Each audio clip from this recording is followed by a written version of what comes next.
رسميا بعد رفض الطاس يوم أمس، أتى اليوم الخبر العاجل واليقين من الكاف بتأهل نهضة بركان المغربي إلى نهائي كأس الاتحاد الإفريقي لكرة القدم ب6 أهداف نظيفة في شباك اتحاد العاصمة، في شباك العسكر، لأن الخريطة المغربية هي التي سجلت الأهداف.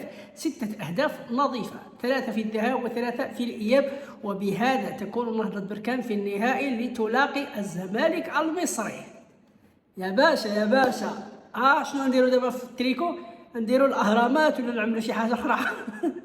لا المصريين معليش، قال لك واخا ديروا مصر كامله في الخريطه المغرب هانيه، قال لك حنا خوت نلعبوا ما تنزلوش، ولكن العسكر قال لك لا، قال لك ما ديرش الصحراء، حيت حنا بغينا الصحراء، يعني الجزائر كتطمع في الصحراء، ماشي حيت تندوف ولا معاتلو ولا البوليزار، لا هي الجزائر كتطمع في الصحراء.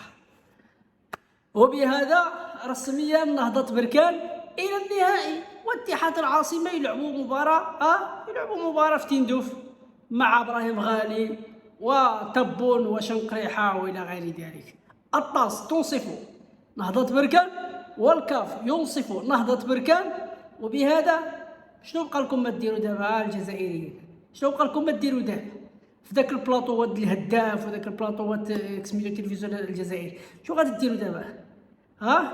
نهضة بركان في النهائي، والملف أحيل إلى اللجنة التأديبية في الكاف، عاد غيشوفوا العقوبات اللي غادي يتخذوها في حق اتحاد العاصمة، أي في حق الكرة الجزائرية. أكيد ستكون هناك عقوبات غليظة، ستكون هناك عقوبات بحرمان الكرة الجزائرية من المنافسات القارية مستقبلا. سلام.